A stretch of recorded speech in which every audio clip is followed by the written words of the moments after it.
Hello दोस्तों, prime virtual class में आपका स्वागत है। हम एनसीईआरटी क्लास 9 के फिजिक्स का चैप्टर नंबर 2 पढ़ रहे थे, जिसका नाम है force and laws of motion. इसमें अभी तक हम लोगों ने सारा थ्योरी कवर कर लिया है, जिसमें first law of motion, second law of motion और third law of motion, momentum, conservation of momentum, ये सब हम लोगों ने पढ़ लिया है।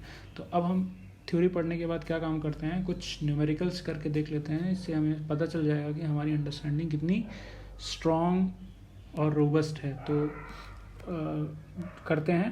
तो अभी हम लोगों ने प्रीवियस वीडियो में ही देखा था कि एक एग्जांपल से समझा हुआ था रिकॉइलिंग ऑफ द पिस्टल। उसमें हमने देखा था कि ये कंजर्वेशन ऑफ मोमेंटम की वजह से ये होता है ऐसा।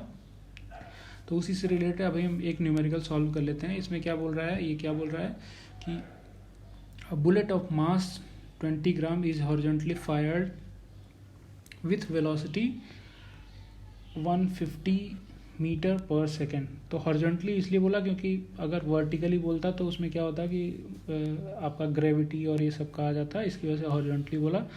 From a pistol of mass 2 kg, what is the recoiling velocity of the pistol. तो इनिशियली जो ये है पिस्टल में ही आपका बुलेट है, तो ऐसी स्टेज में क्या होगा, दोनों का जो वेलोसिटी हो वो ज़ीरो है। और यहाँ पे जब फायर हो गया तो क्या हो गया कि बुलेट जो है उसकी वेलोसिटी 150 मीटर पर सेकेंड के हिसाब से जा रहा है राइट डायरेक्शन में। एंड तो इससे रिकॉइलिंग जो होगा वो v वेलोसिटी से मान लीजिए होगा। तो इसको पॉजिटिव बोल सकते हैं वेलोसिटी और इसको नेगेटिव बोल सकते हैं। राइट साइड में हमेशा पॉजिटिव ले लेंगे हम लोग और लेफ्ट साइड में नेगेटिव ले लेंगे। इसी कन्वेंशन को लेके हमेशा चलेंगे, ठीक है। तो ये नेगेटिव हो जाएगा। तो अगर कंजर्वेशन ऑफ मोमेंटम से देखेंगे तो इनिशियल मास कितना हो जाएगा, 2 kg plus 20 gram into initial velocity क्या हो जाएगा 0 इज इक्वल टू जो बुलेट है वो क्या 20 ग्राम का है और 150 वेलोसिटी से राइट साइड में चला गया। तो v वेलोसिटी जो होगा वो नेगेटिव डायरेक्शन में होगा। तो हम अगर बुलेट इसका पिस्टल का जो मास है वो 2 kg है तो और वेलोसिटी v है, तो हम लिख सकते हैं -2 इंटू वी। तो ये 0 हो जाएगा। तो हम इसको लिख सकते हैं 2 into V equal to 20 into 150 divide by 1000, ऐसा हम लिख सकते हैं।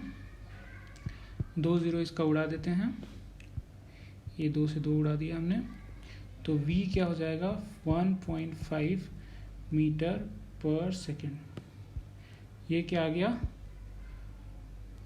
ये v आ गया। तो अब इसमें हम देखिए कि हमने v का जो डायरेक्शन था वो पहले ही ले लिया था। एक तो ये बात था। अगर हमने पहले ना लिया होता तो क्या होता, अगर हमने पहले ना लिया होता हमको पता नहीं होता कि रिकॉइलिंग का वेलोसिटी का डायरेक्शन क्या होगा। उसको हम जस्ट करके देखते हैं। अगर रिकॉइलिंग का वेलोसिटी का डायरेक्शन अगर हमें ना पता होता तो हम क्या करते, 2 + 2 divide by 1000 into V is equal to 2 divide by 1000। ये हो गया बुलेट का मास मल्टीप्लाइड बाई 150। अब हमको कुछ डायरेक्शन पता नहीं है तो हम कोई भी सेम डायरेक्शन ले लेते हैं, जिस डायरेक्शन में बुलेट जा रहा है उसी डायरेक्शन में ले लेते हैं। तो 2 इंटू वेलोसिटी ये हो गया। तो इसको अगर हम देखेंगे तो v जो आ जाएगा माइनस का 1.5 मीटर पर सेकेंड आ जाएगा। इसका मतलब क्या हुआ, जिस डायरेक्शन में बुलेट जाएगा उसके अपोजिट डायरेक्शन में रिकॉइलिंग वेलोसिटी मिलेगा, ठीक है। तो इतना आपको समझ में आ गया, इसमें कोई इशू नहीं है। तो एक ये क्वेश्चन हो गया। अब हम क्या करते हैं, दूसरे क्वेश्चन पे चलते हैं, ठीक है। अगला एग्जाम्पल है, a girl of mass 40 kg jumps with horizontal velocity of. एक लड़की है, ठीक है, उसका मास कितना है 40 kg, कुछ वेलोसिटी से चल रही है। कितने वेलोसिटी से चल रही है, 5 मीटर पर सेकेंड वेलोसिटी से जा रही है, ठीक है। हॉरिजॉन्टल वेलोसिटी से जा रही है। अब उसने क्या काम किया, एक स्टेशनरी कार्ट पे जो है जिसपे व्हील लगा हुआ है, विथ फ्रिक्शनलेस व्हील लगा हुआ है, इस पे क्या करती है, इस पे जंप कर जाती है। The mass of cart is 3 kg। इसका मास जो है, इसका मास भी 3 kg है, लेकिन ये इनिशियली क्या है, स्टेशनरी है। मतलब इसका u जो है वो 0 है, इसका u दिया हुआ है। तो अब क्या है, assume that there is no external unbalanced force working on horizontal direction हमको क्या काम करना है, what is her velocity as car start moving. तो अब उसका वेलोसिटी क्या हो जाएगा, तो इसको हमको करना है। तो हम क्या काम करेंगे, इनिशियली जो है, इनिशियली क्या है 40 लड़की का मास है इंटू 5। अगर मान लीजिए ये राइट डायरेक्शन में ही जा रही है, राइट डायरेक्शन में मूव कर रही है, और प्लस कार्ट का मास 3 है और वेलोसिटी 0 है, इज इक्वल टू, जब इस पे कार्ट पे जंप करेगी तो कार्ट पे बैठ के वो चलने लगेगी, तो मास कितना हो जाएगा 40 प्लस 3 टोटल मास हो जाएगा, इनटू इसका वेलोसिटी कितना हो जाएगा, इसका वेलोसिटी हो जाएगा, मान लीजिए कि कुछ वेलोसिटी हो जाएगा, यही पूछा गया है, ठीक है। तो अब हम इसको कैलकुलेट कर सकते हैं। तो ये हमारा टर्म 0 हो जाएगा, तो ये 43 velocity multiplied by V equal to 200 ऐसा हो गया।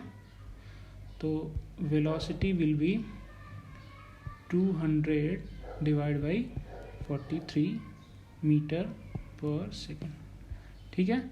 आप देखेंगे कि डिनोमिनेटर, अभी पहले डिनोमिनेटर अगर 40 रहता तो 5 मीटर पर सेकेंड होता, अभी डिनोमिनेटर क्या हो गया 43 हो गया, मतलब डिनोमिनेटर बढ़ गया, तो पूरा जो नंबर है वो क्या हो जाएगा, कम हो जाएगा। तो वेलोसिटी क्या हो जाएगी, 5 से कम हो जाएगी। एग्जैक्ट नंबर आप लोग कैलकुलेट कर लीजिएगा, ठीक है।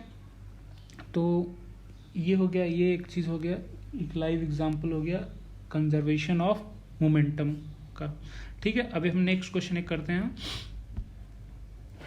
बोल रहा है 2 hockey players of opposite team while trying to hit a hockey ball. 2 player हैं, ठीक है, दौड़ रहे हैं, ठीक है।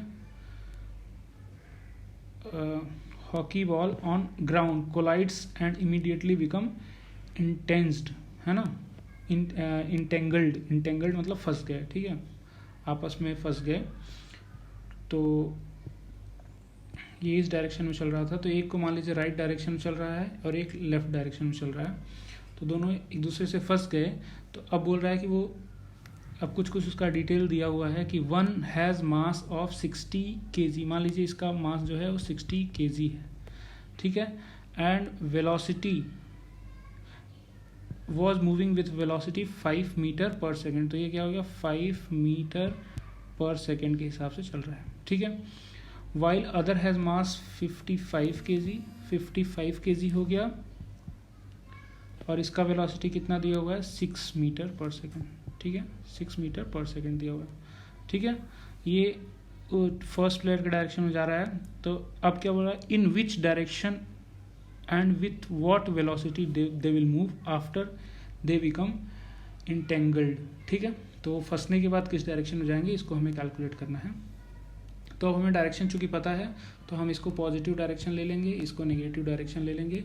तो पहले वाले का क्या हो जाएगा, इनिशियली दोनों का जो सम ऑफ मोमेंटम हो जाएगा वो क्या हो जाएगा 60 kg multiplied by 5 minus 55 into 6। ये माइनस का था, इस डायरेक्शन में था, तो ये हमने ले लिया। अब दोनों एक दूसरे से फंस जाते हैं, तो टोटल मास कितना हो जाएगा, टोटल मास हो जाएगा 60 प्लस 55, ये टोटल मास हो जाएगा, और इसका वेलोसिटी आपसे पूछ रहा है कितना हो जाएगा, ठीक है, यही पूछ रहा है, इसमें कोई डाउट नहीं है। तो हम वेलोसिटी सीधा कैलकुलेट कर सकते हैं, वेलोसिटी कितना हो जाएगा। तो वेलोसिटी विल बी, ये हो जाएगा 60 into 5 minus 55 into 6 divide by, ये हो जाएगा 60 प्लस 50 110 115 ऐसा हो जाएगा, ये वेलोसिटी हो जाएगा। तो अब हम इसको हम सॉल्व करते हैं। ये 300 हो जाएगा माइनस ये 033 इतना हो जाएगा, और 115 इतना हो जाएगा, ठीक है। तो इतना हो गया। तो इसको हम देख सकते हैं ये कितना हो जाएगा, बाद में इसको अगर हम माइनस करेंगे तो -30 डिवाइड बाई 115 इतना हो जाएगा। तो इसको हम बोल सकते हैं, इसको आप सॉल्व करेंगे तो माइनस का 0.26 मीटर पर सेकेंड आ जाएगा, ये वेलोसिटी हो जाएगा। तो इसका मतलब क्या हुआ कि एक तो ये दोनों टकराने के बाद इतने वेलोसिटी से जाएंगे, इतना वेलोसिटी का मैग्नीट्यूड होगा 0.26 मीटर पर सेकेंड। लेकिन अब इसका डायरेक्शन क्या होगा, डायरेक्शन हम लोगों ने राइट साइड को पॉजिटिव लिया था, लेफ्ट साइड को नेगेटिव लिया था। तो इसका मतलब क्या हो गया कि ये लेफ्ट साइड में जाएंगे, मतलब राइट टू लेफ्ट जाएंगे। तो अगर पहले वाले का जो वो था वेलोसिटी लेफ्ट टू राइट था और दूसरे का राइट टू लेफ्ट था, तो जाएंगे किस डायरेक्शन में, इसी डायरेक्शन में जाएंगे, मतलब दोनों कोलाइड होने के बाद इस डायरेक्शन में जाएंगे। ठीक है, तो ये हम लोगों ने समझ लिया, ये भी न्यूमेरिकल समझ लिया। तो इस तरह से law of conservation of momentum काम करता है कि कोई भी कोलिजन होगा उससे पहले जितना मोमेंटम होगा, टोटल मोमेंटम जितना होगा एक सिस्टम में हो सकता है 2 ऑब्जेक्ट हो सकते हैं, 3 ऑब्जेक्ट हो सकते हैं, कितने भी ऑब्जेक्ट हो सकते हैं, सम ऑफ मोमेंटम जो रहेगा वो बाद में भी बराबर ही रहेगा अगर उस पर कोई एक्सटर्नल फोर्स नहीं अप्लाई होता है। तो मतलब अगर आइसोलेटेड टाइप के सिस्टम है जिसमें फोर्सेस वही केवल लग रहे हैं, जिसमें जो आपस में टकरा रहे हैं, तो ऐसी कंडीशन में क्या होगा कि मोमेंटम हमेशा कंजर्व रहेगा। यही लॉ ऑफ मोमेंटम कंजर्वेशन बोलता है। ठीक है, तो अभी इसमें कोई डाउट नहीं है। अगर आपको कोई किसी क्वेश्चंस में डाउट होता है तो आप प्लीज़ कमेंट बॉक्स में बोलिए, उसको पोस्ट करिए, हम उसको ज़रूर सॉल्व करेंगे। ठीक है, थैंक यू सो मच। अब हम नेक्स्ट वीडियो से क्या काम करेंगे, नेक्स्ट चैप्टर स्टार्ट करेंगे। Please stay tuned. Thank you so much.